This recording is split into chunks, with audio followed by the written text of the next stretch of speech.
प्रश्न 1। प्राचीन भारतीय भौगोलिक मान्यता के अनुसार भारतवर्ष किस द्वीप का अंग था?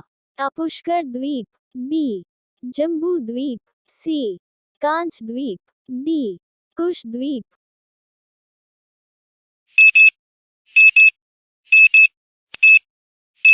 आंसर बी जम्बू द्वीप। प्राचीन भारतीय भौगोलिक मान्यता के अनुसार भारतवर्ष जम्बू द्वीप के उत्तरी भाग में स्थित था।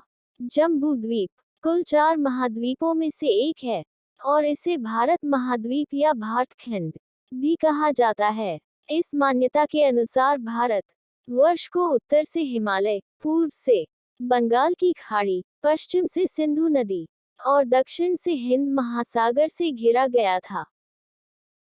प्रश्न 2। सर्वप्रथम इंडिया शब्द का प्रयोग भारत के लिए किस भाषा में किया गया?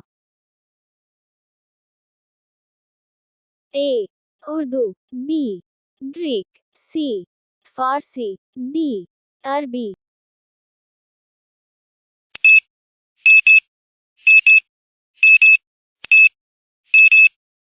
Answer B Greek. ग्रीक भाषा में सर्वप्रथम भारत को इंडिया कहा गया तथा ईरानी लोग सिंधु घाटी में प्रवेश करने के पश्चात निवासियों को हिंदू कहा तथा इन्होंने हिंदुस्तान के नाम से प्रचलित है।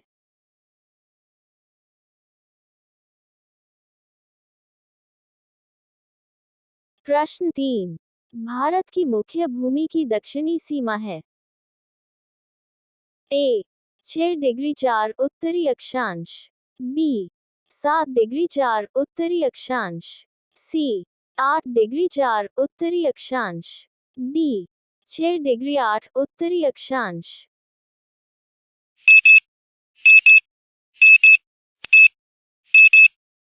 आंसर सी 8 डिग्री 4 उत्तरी अक्षांश। भारत भूमध्य रेखा के उत्तर में 8 डिग्री 04 से 37 डिग्री 06 उत्तर अक्षांश और 68 डिग्री 07 से 97 डिग्री 25 पूर्व रेखांश के बीच स्थित है।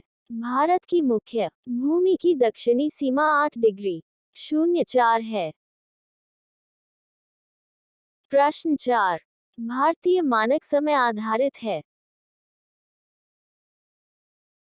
ए 80 डिग्री पूर्व देशांतर पर, बी 80 डिग्री पश्चिम देशांतर पर, सी 82 डिग्री 30 पूर्व देशांतर पर, डी 82 डिग्री 30 पश्चिम देशांतर पर।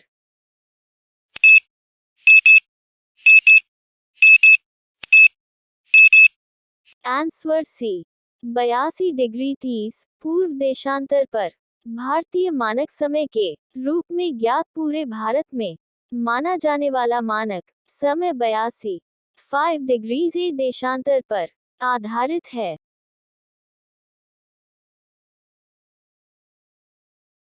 प्रश्न 5।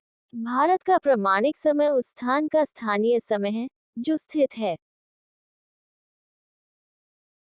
ए दिल्ली के समीप, बी कोलकाता के समीप, सी इलाहाबाद के समीप, डी भोपाल के समीप।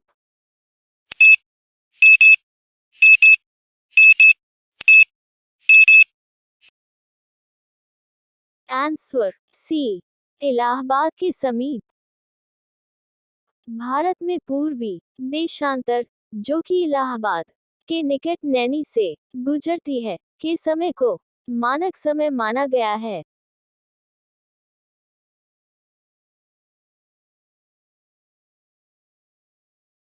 प्रश्न 6। इंडियन स्टैंडर्ड टाइम और ग्रीनविच मीन टाइम में कितना का अंतर है?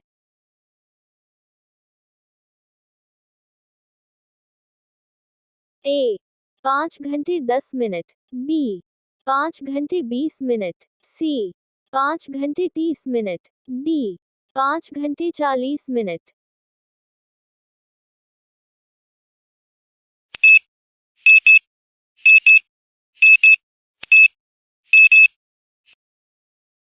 आंसर सी 5 घंटे 30 मिनट। भारत में पूर्वी देशांतर जो कि इलाहाबाद के निकट नैनी से गुजरती है के समय को मानक समय माना गया है।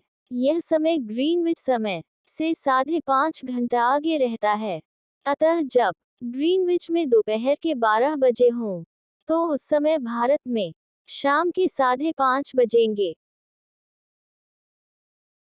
प्रश्न 7। भारत का ध्रुव दक्षिणी भाग की भूमध्य रेखा से दूरी कितनी है? A 776 kilometre, B 867 kilometre, C 876 kilometre, D 916 kilometre.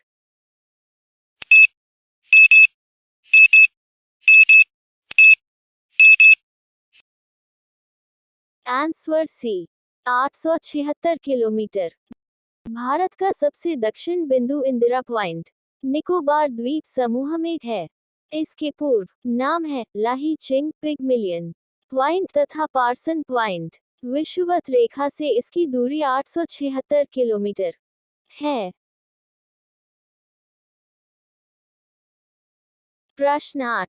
Bharat की स्थलीय सीमा की लंबाई कितनी है? A 6100 kilometre, B 7516 5 kilometre, C 1200 kilometre, D 15200 kilometre.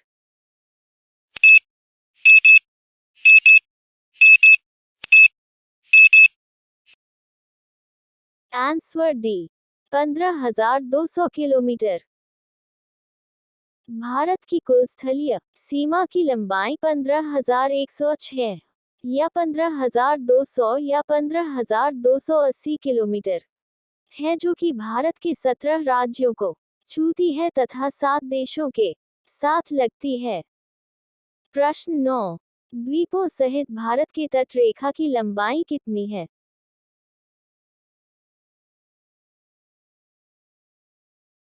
A 6100 kilometre, B 6200 kilometre, C 7516 5 kilometre, D 8000 kilometre.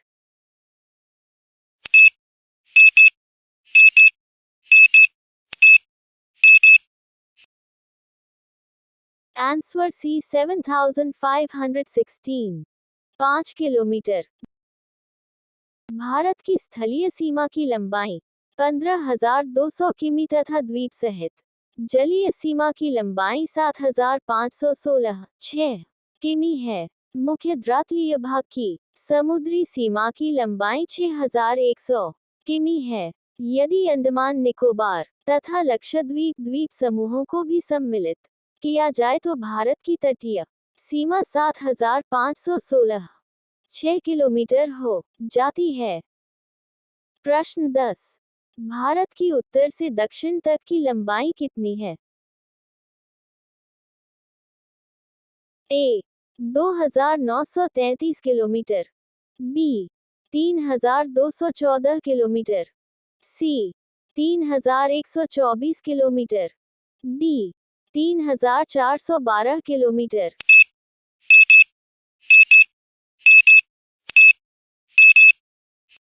Answer C 3124 kilometre. 8201/2 पूर्वी देशांतर इसके लगभग मध्य से होकर गुजरती है, जो कि देश का मानक समय भी है। पूर्व से पश्चिम तक इसकी लंबाई 2933 किलोमीटर तथा उत्तर से दक्षिण तक लंबाई 3214 किलोमीटर है। प्रश्न 11। भारत की पूर्व से पश्चिम तक की लंबाई है।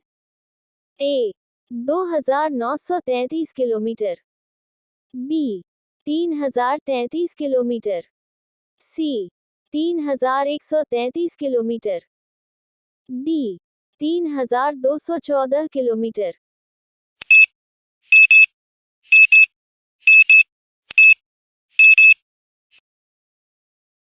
Answer 2933 kilometre. 8201/2 पूर्वी देशांतर इसके लगभग मध्य से होकर गुजरती है, जो कि देश का मानक समय भी है। पूर्व से पश्चिम तक इसकी लंबाई 2933 किलोमीटर तथा उत्तर से दक्षिण तक लंबाई 3214 किलोमीटर है। प्रश्न 12। भारत की तटरेखा की लंबाई है। A 6100 kilometre, B 6200 kilometre, C 6175 kilometre, D 6500 kilometre.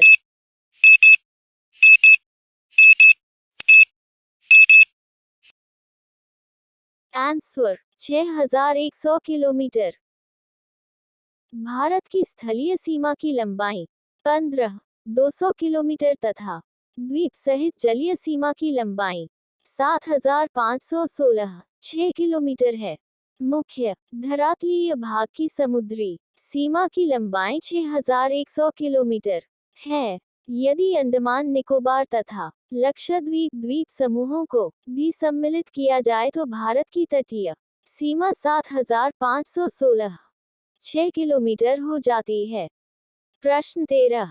Bharat का क्षेत्रफल विश्व की कुल भौगोलिक क्षेत्रफल का कितना है? ए 2% बी 4%, सी 8%, डी 2%।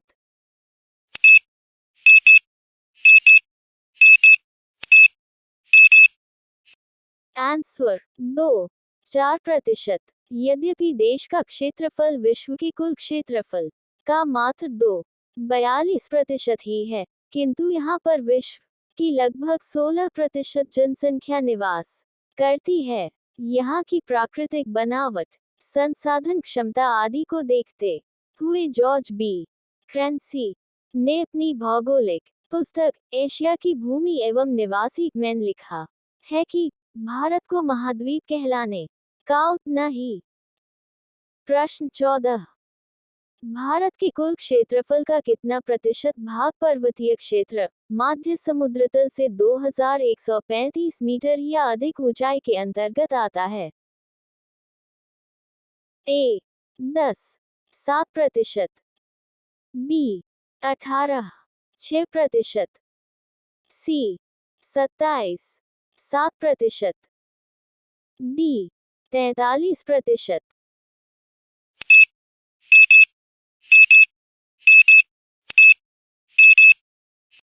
आंसर 7%। देश के कुल क्षेत्रफल के 7% भाग पर उच्च पर्वत श्रेणियों का विस्तार पाया जाता है, जिनकी ऊंचाई समुद्र तट से 2135 मीटर या इसके अधिक है। समुद्र तट से 305 से 2135 मीटर तक की ऊंचाई वाली पहाड़ियां भी देश के 6% भाग पर फैली हैं।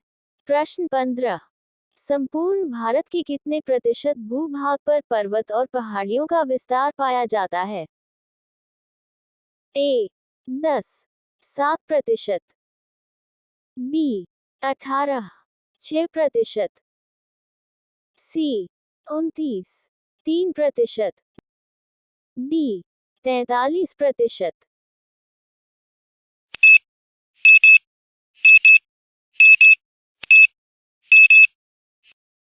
आंसर 3%।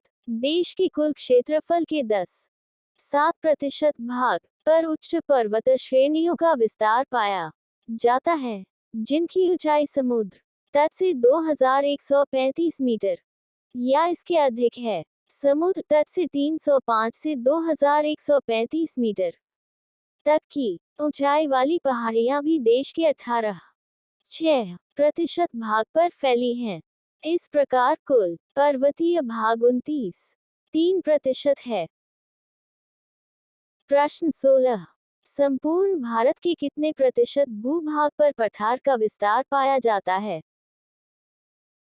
ए 7%, बी 6%, सी 7%, डी 3%।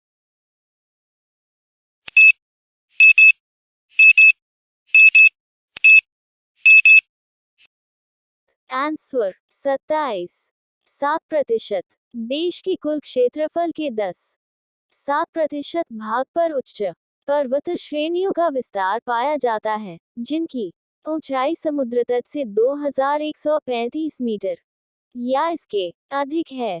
समुद्र तट से 305 से 2135 मीटर तक की ऊंचाई वाली पहाड़ियां भी देश के 18.6% भाग पर फैली हैं। इस प्रकार कुल पर्वतीय भाग 29.3% है। समुद्र तट से 305 से 915 मीटर तक ऊंचाई वाले पठारी भाग का विस्तार भी देश के 27.7% क्षेत्र पर है। प्रश्न 17।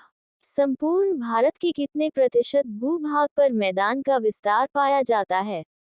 ए 10.7%, बी 18.6%, सी 27.7%, डी 43%।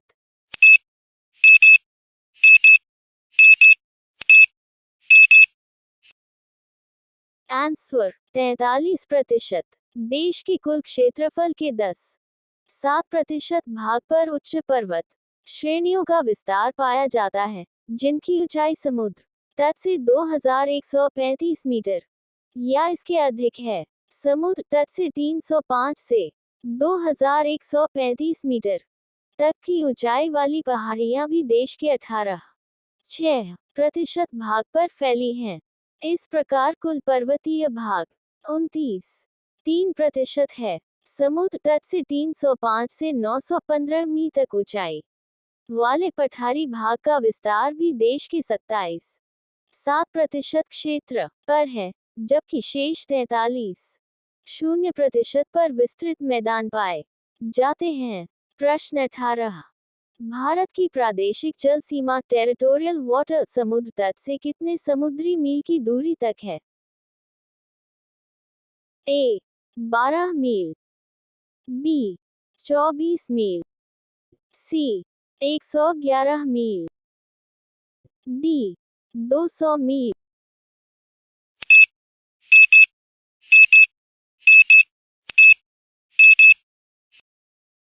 आंसर 12 मील। प्रादेशिक समुद्री सीमा टेरिटोरियल सी आधार रेखा से समुद्र में 12 समुद्री मील तक प्रादेशिक सीमा है। समुद्र में प्रादेशिक समुद्री सीमा तक 12 नॉटिकल मील भारत का संपूर्ण अधिकार है।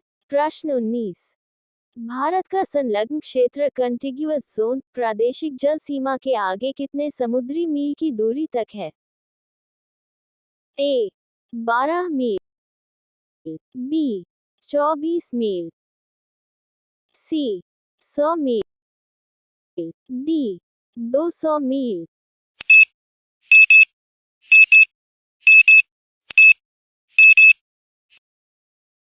24 मील। अविच्छिन्न मंडल या संलग्न क्षेत्र कंटिग्यूअस जोन आधार रेखा से समुद्र में 24 समुद्री मील तक अविच्छिन्न मंडल सीमा है। अविच्छिन्न मंडल में भारत को 3 प्रकार के अधिकार दिए गए हैं। 1 साफ सफाई का अधिकार, 2 सीमा शुल्क वसूली, 3 वित्तीय अधिकार। प्रश्न 20। भारत का एकांतिक आर्थिक क्षेत्र एक्सक्लूसिव इकोनॉमिक जोन संलग्न क्षेत्र के आगे कितने समुद्री मील की दूरी तक है? ए 100 मील, बी 200 मील, सी 300 मील, डी 400 मील।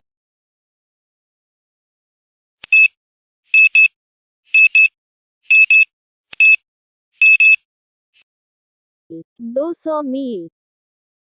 अनन्य आर्थिक क्षेत्र एक्सक्लूसिव इकोनॉमिक जोन EEZ आधार रेखा से 200 समुद्री मील तक भारत का अनन्य आर्थिक क्षेत्र है। अनन्य आर्थिक क्षेत्र में भारत को 3 तरह के अधिकार प्राप्त हैं। 1 200 समुद्री मील तक भारत नए द्वीपों का निर्माण कर सकता है। 2 वैज्ञानिक परीक्षण करने का अधिकार। 3 आधार रेखा से 200 समुद्री मील तक अर्थात अनन्य आर्थिक क्षेत्र में भारत को प्राकृतिक संसाधनों की दोहन का संपूर्ण अधिकार है। उदाहरण के लिए मुंबई हाई जो भारत का सबसे बड़ा तेल और प्राकृतिक गैस क्षेत्र है, यह मुंबई के पास अरब सागर में छिछली समुद्र में अनन्य आर्थिक क्षेत्र में ही स्थित है। यहाँ से देश के 65% तेल का उत्पादन होता है।